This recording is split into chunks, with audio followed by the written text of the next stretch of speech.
মাত্ৰ ৩১ বছৰ বয়সতে ৰাম প্ৰসাদ মজুমদাৰ নামৰ এজন ল'ৰাই বৰ্তমান মৃত্যুৰ লগত যুঁজি আছে। ইতিমধ্যে মই আছো আমাৰ লংকা বামুণ গাঁও আৰু আপোনালোকে দেখি আছে গাঁৱৰ প্ৰত্যেকজন মানুহ ইয়াত আহি পৰিছে আৰু তেওঁলোকে আজি ৰাম প্ৰসাদ মজুমদাৰক বচাবৰ কাৰণে হাতজোৰ কৰি অনুৰোধ কৰিছে গোটেই অসমবাসীৰ ওচৰত যে আপোনালোকে ৰাম প্ৰসাদ নামৰ এই ল'ৰাজনৰ মাত্ৰ ৩১ বছৰ বয়সতে এই ল'ৰাজন আজি এক্সিডেণ্ট হৈ মৃত্যুৰ লগত যুঁজি আছে ডিফু মেডিকেল কলেজত। ইয়াৰ লগতে এতিয়া বৰ্তমান তাক চিকিৎসা কৰিবৰ কাৰণে ১ টকাও তেওঁলোকৰ হাতত নাই। গতিকে আপোনালোকে প্লিজ এই ভিডিঅ'টো যোনে য'ৰ পৰা চাই আছে প্লিজ শ্বেয়াৰ কৰিব।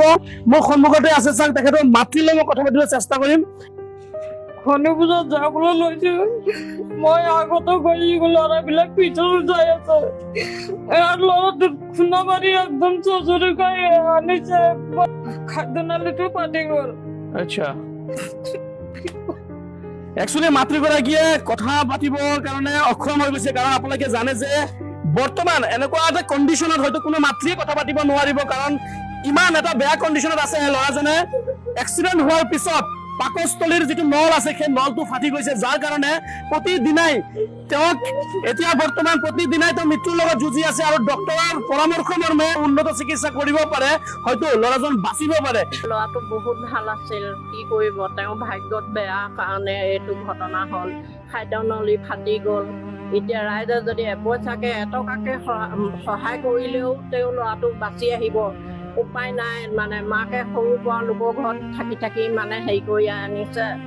এতিয়া ডাঙৰ হৈছে, বিয়া পাতিম বুলিয়ে ভাবিছিল।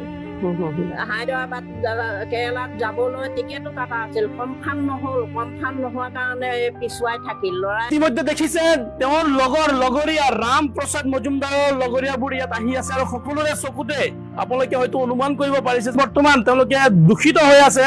আৰু বিশেষকৈ মই জানিব চেষ্টা কৰিম, কি ক'বা? মানে তাৰ কাৰণে বহুত বেয়া লাগিছে, মানে এক্সিডেণ্টটো হ'ল, হঠাৎ হৈ গ'ল। মানে এতিয়া বহুত বেয়া লাগি আছে। মানে এতিয়া ভাল হ'লে আৰু ভাল, আৰু এতিয়া মানুহে অলপ মানে হেৰি কৰিব লাগে, প্ৰে কৰিব লাগে, তাৰ কাৰণে অলপ প্ৰাৰ্থনা কৰিব লাগে। প্ৰাৰ্থনা কৰি এই যাতে এই সোনকালে অলপ সুস্থ হৈ উঠে, সেইটোৱে আর ছেলেটার বহুত খারাপ হয়েছে অ্যাক্সিডেন্টটা, যে সবাই অল্প অল্প করে পয়সা দিলে মানে ছেলেটার উপর প্রাইভেটে নিলে ভালো হয়। মানে সরকারি হসপিটালে আছে, কিন্তু সরকারিতে হলে তো মানে বহুত বড় অ্যাক্সিডেন্ট হয়েছে, এটা সিরিয়াস আছে আর কি, এটা মানে বাইরে নেওয়া দরকার। বাইদেউ মোৰ ভাই বহুত ডাঙৰ এক্সিডেণ্ট হৈছে। এতিয়া হাতত পইচা চইচা নাই প্ৰাইভেটত নিবলৈ।